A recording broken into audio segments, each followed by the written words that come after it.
Hello, my wonderful, beautiful friends. Welcome back to r/Entitled People, where you'll hear crazy stories about people who truly believe that the world revolves around them and that nobody else matters. Guys, listen, I have a crazy episode for you today, so you need to fasten your seatbelts for this because I'm still speechless at the first story. So the first story is about a woman who tries to set her workplace on fire because she doesn't get what she wants. It's absurd. The second story, a parent does not think that allergies are real, which is also absurd. The third story, OP's passenger calls the cops for not being allowed to smoke. And we'll finish up with a rude, entitled person who does not like other people speaking a language that she cannot understand.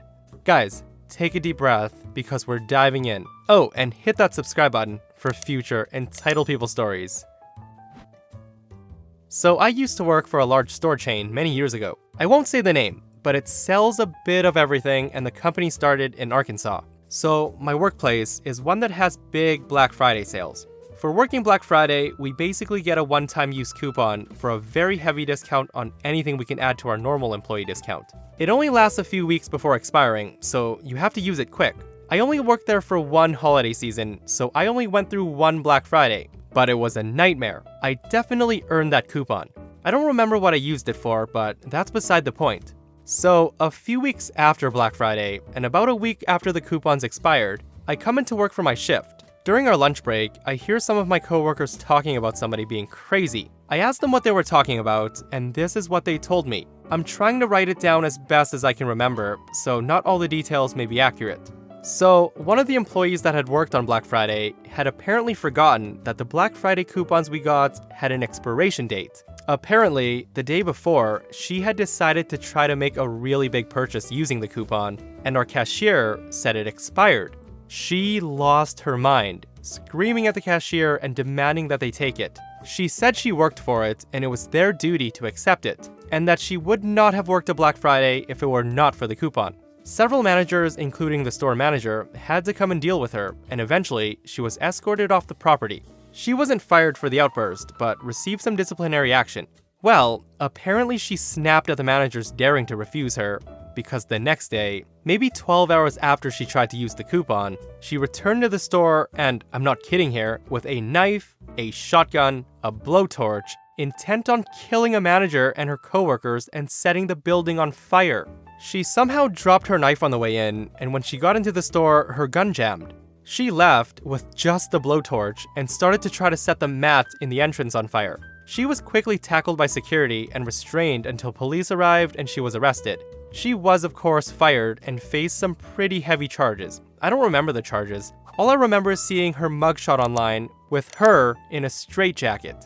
I've got several crazy stories out of that job, but this was the craziest. Thankfully, nobody was harmed and no damage was done to the store.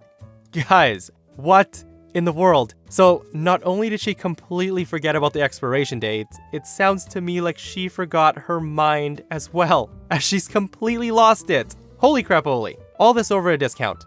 Guys, so I did some Googling, so you don't have to, and here's the news story that I believe matches up to OP's story. I couldn't believe it either, guys, so here it is. So early Saturday morning, Prescott police arrested a 24-year-old after discovering her in the back of a store with a .22 caliber rifle that she intended to use. So earlier in the day, she got into an argument with several coworkers during an early morning shift, and she was frustrated and unhappy with how a situation was handled, breaking the cash register before leaving the store. She then went home, retrieved a rifle, a knife, and a torch before writing on her computer about her intentions to kill her coworkers. Guys, I'm not going to read the rest of the article, but I will link it in the description box so you guys can take a look if you're curious. But what an insane, insane story. I can't believe it's real. Background. I am really allergic to potatoes. They give me blisters all over my mouth and make me violently ill for about 2 days after eating them. Anyway, on to the story. So when I was about 8 years old, I was having a sleepover with my best friend. My mom dropped me off around noon, so I was gonna have dinner at their house. My mother specifically told my friend's mother that I was severely allergic to potatoes, so she could make something without them. So when dinner comes around, my friend and I went to eat. His mother made us a casserole, but little did I know the main ingredient was potatoes. We ate the dinner, then went and played until we went to bed. So around midnight, I woke up with my mouth full of bleeding blisters. I ran to the toilet and started to violently throw up. And let me tell you, stomach acid does not feel good on open blisters. I was crying on the floor when the mother walks into the bathroom and she says that I need to stop being so dramatic if I want to go anywhere in life, and that allergies are not real unless you let them. Just a reminder, she's saying this to a crying 8-year-old child who's dry heaving over the toilet, bleeding from the mouth. So she goes back to bed, leaving me in the bathroom for the rest of the night. Morning comes around and my mom comes to pick me up. Through my blistered mouth, I tell her what happened and she goes ballistic. She tells me to go to the car and I can hear her screaming at the other mother from the outside. Sufficient to say that that was the last time I ever hung out with my friend at his house. Guys, that lady needs to get charged. If I sent my kid to someone's home and told them that my kid was allergic to potatoes, and they decide to feed my kid potatoes and tells them that allergies are not real, oh boy, y'all better get that cop car ready. Because Papa Fluff about to send her to jail. She needs to go to prison. What a sick, twisted lady. That kid was 8 years old. OP was 8 years old. So, a bit of background. I am from Germany. I have only a few rules concerning my home, my stuff, and my car when other people come around. In my home, it's I am not a servant. If you want to eat or drink, take it from the fridge or pantry. With my tools, it's ask before using. And my car is do not smoke in my car. Seems reasonable, but not for this guy in the story. So this happened in summer of 2015. I got my car in December of 2014, a 2008 Volkswagen Golf. I still drive it. I was on my way to a convention and decided to take a passenger with me. It's really nice to have some company on a 6-hour drive. I picked him up and told him about the no smoking rule, and everything seemed fine until we hit the Autobahn. The guy pulled out a pack of cigarettes and he lit one up. This conversation ensued. I said, "What the hell? I told you no smoking." He replied, "So what? What you gonna do about it?" I told him I was gonna kick him out, and he says, "You know, it's illegal to stop on the Autobahn." And this is true. German law states that you cannot stop on the Autobahn unless it's an emergency or your car breaks down. You can even get fined for running out of gas on the Autobahn, as it's preventable. Anyways, I knew something that he didn't know. There was a truck stop just 3 kilometers ahead. I got off the Autobahn and stopped the car at said truck stop. I said, "All right, get out of my car." He says, "You can't do that." I told him I sure as heck can, as this is my car and I have every right to kick you out. The next part is a bit blurry, as it was mainly screaming at each other. I remember getting out of my car and tossing his suitcase and bag out of my car, then dragging him out of my car and shoving him to the ground. I drove off, listened to some music for the rest of the drive, singing along to Rammstein. So, later that evening, I was in the hotel room relaxing after the drive. I had been there for about 3 hours at this point when I heard a knock on the door. It was hotel management, hotel security, convention organizer, and the police, and they were all standing there with a smug-looking guy. Police told me they had picked him up about 2 kilometers away from the truck stop on the Autobahn. He claimed I'd kicked him out at the spot where they found him. The police said to me, "You do know this is illegal. You broke highway code and willingly endangered his life." I said, "Sir, with all respect, he's been lying to you. I kicked him out at the truck stop. You can ring him up. I'm sure they have it on tape." I then told him the story and explained that I didn't want him in my car anymore because he broke my personal rules in my personal car. I kicked him out at the truck stop. He could have easily called someone to come pick him up. The guy turned very pale by that point, and police looked at him furious and said, "Is that true?" He began explaining and said, "Well," and then the police interrupted him and said, "You need to come with me." So the guy got charged for falsely accusing me, and it was a money-related penalty in the 4-figure range. Wasn't the first time, as I later found out. The convention canceled his membership, hotel management canceled his reservation, and I got free drinks at the hotel bar for my entire stay, as well as a free sponsor upgrade for the convention.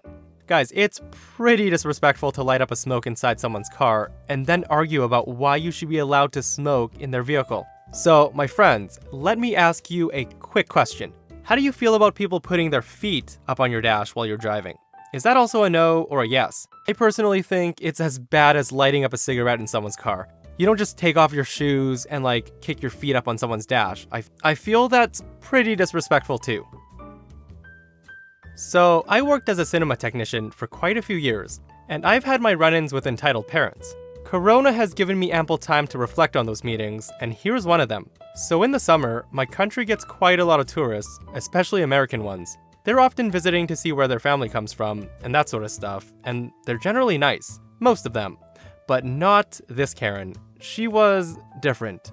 She, her husband, and her kid come into the cinema in the middle of the day. There were very few people, since we Norwegian like to get our sun whenever it pops up. Normally, when tourists who don't speak the language come into the kiosk to buy something, they ask, "Do you speak English?" And I say I do, and we continue the transaction in English. Fair enough. I sort of reacted when Karen did not ask me if I spoke English, but I do, so no harm done. She wanted to see a children's movie because of the kid. I said that all of them were dubbed. After explaining to a now slightly irritated Karen what dubbing means, she became a little angry. I told her that a movie was starting in about an hour, and that movie was in English, and her kid could get in with her. She complained a little more, and it ended with her slamming some money on the register and demanding a free popcorn goblet for her time that I wasted, which she didn't get. After about an hour, I hear screaming coming from the entrance to the auditorium. I of course run to see what's up, and I see Karen really yelling at my coworker. Now, my coworker at the time was a very old man. A very old Norwegian man. Fun fact about Norway, most of us do speak English, but there's other older people here who don't. Here's our conversation. In my language, I said, "What's wrong? Can't she find the auditorium?" My coworker says, "I don't know, I think she asked me something and I tried to say I don't speak English." And Karen says, "Excuse me? This man refuses to accommodate us." I asked how, and Karen says, "He refuses to speak English."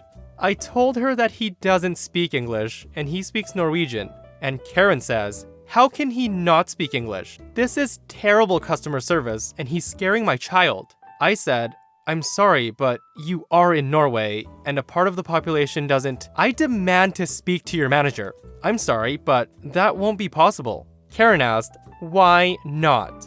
I told her, "Because he's the manager," and I gestured to my older coworker. She tried to insist that I call an actual manager, but my coworker was the only manager available that day, and it wouldn't be possible anyway.